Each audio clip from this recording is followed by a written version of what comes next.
Chapitre 9. Comment va le bleu? Durant toute son enfance, et même au-delà, Valérie partagea l'opulence de ses promenades en terre friable du souvenir. Père et fille marchaient côte à côte, lui bouleversé de la voir collecter ses poussières de Draria, elle impressionnée par l'émotion qui perlait sous son masque toujours si neutre.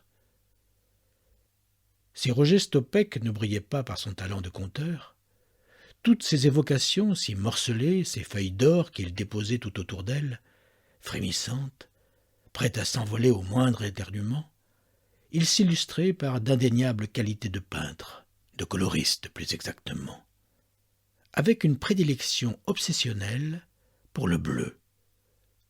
Son leitmotiv, la Méditerranée, sa majesté parmi mer et océan du globe, la grande bleue, l'ineffable, la clapoteuse, la grande dame, dans sa draperie sans fond, sa dangereuse beauté sans fin. Chaque semaine, il racontait la mer, l'odeur du sel et du varech, et la respiration du bleu qui atténuait toute autre couleur. La mer formait le liant entre tous les fragments qui explosaient dans sa mémoire. Elle s'invitait aussi pour lui éviter des sujets plus délicats. La Méditerranée, sa nourrice intime, plus puissante que ne l'avait été sa propre mère. « Comment va le bleu ?» demandait Valérie quand il se mettait à marcher et que son père ne savait comment rompre le silence. Roger Stopek s'illuminait, touché par cette complicité qu'il avait tant souhaitée. Le bleu s'est fondu dans les cendres, pensait-il. Mais à voix haute, il déclinait quelques anecdotes plus accessibles à l'imagination de Valérie. Elle était la seule récipiendaire dans sa garnison africaine. Il fallait honorer sa mémoire encore vierge, mais il avait le plus grand mal à sauver pour elle le petit écolier de Draria. Alors souvent, il se contentait du bleu. Parfois, il tentait une incursion vers d'autres couleurs. La touche violette des bougainvilliers, le brun pelé de la terre insistante et sèche, les multitudes de petits soleils parfumés sur les orangers, le blanc des petites robes du dimanche qui papillonnaient autour de l'église, le rose des fleurs de laurier et le vert argenté de leur feuillage. Il procédait par touches timides, comme pour mieux éclairer par contraste ce bleu qui avait grandi en lui depuis sa naissance.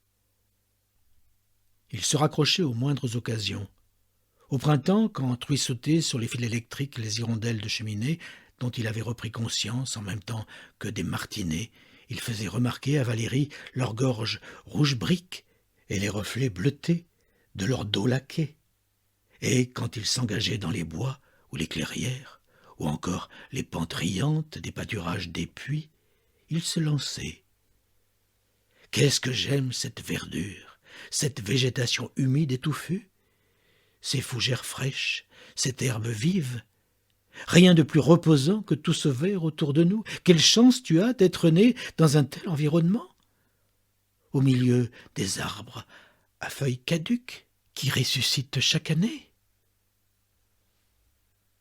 Valérie s'étonnait toujours de ses envolées lyriques. Elle était sûre que son père forçait le trait pour échapper à sa monochromie habituelle. Et immanquablement, il enchaînait sur son bled, qui crissait de cigales et de sauterelles, ou sur la forêt de siliphéruches, oui, bien sûr, les bouquets verts des pins maritimes que léchait la mer. Mais ce vers-là n'avait rien à voir avec celui du Massif central. Ce n'était qu'un prétexte. Elle n'était pas dupe. Ce vers-là, avec ses petites aiguilles piquantes, tapissait les fêtes de famille et les pique-niques inoubliables. Il ne parvenait pas à la convaincre que le vert véronèse était la couleur de l'avenir. Inéluctablement, il revenait à son bleu lancinant, avec une gravité que Valérie ne lui contestait plus.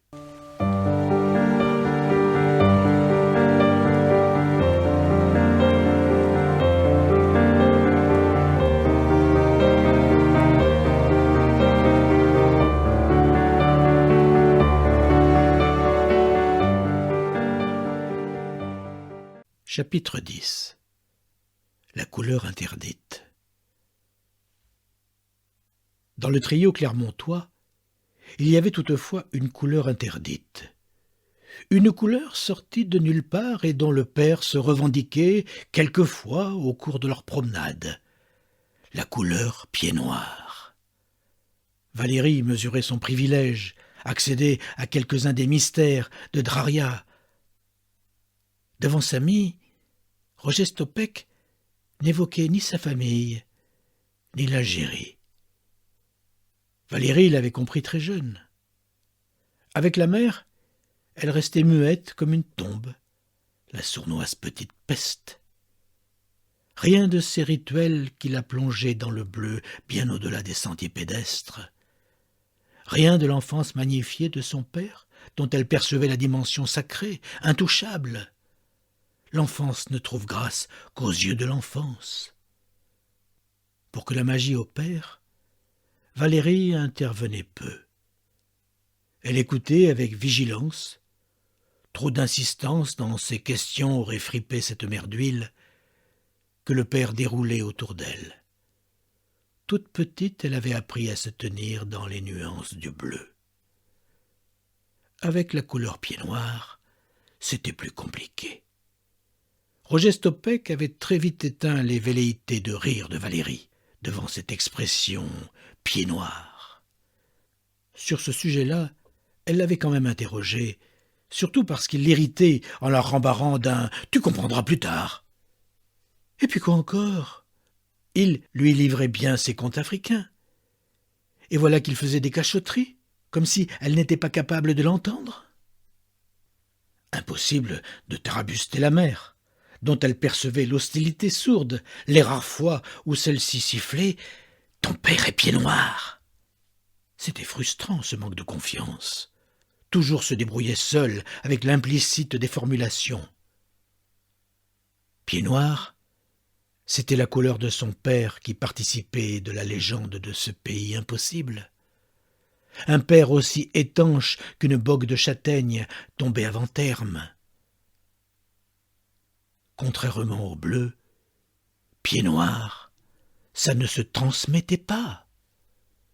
Pied-noir, c'était la couleur de sa colère impuissante à ne rien comprendre, et ça le resterait pendant des années, jusqu'à ce qu'adolescente, Valérie découvre seule cette signature commune qu'apposaient les dépatriés et qui attestait de leur passage sur la terre natale.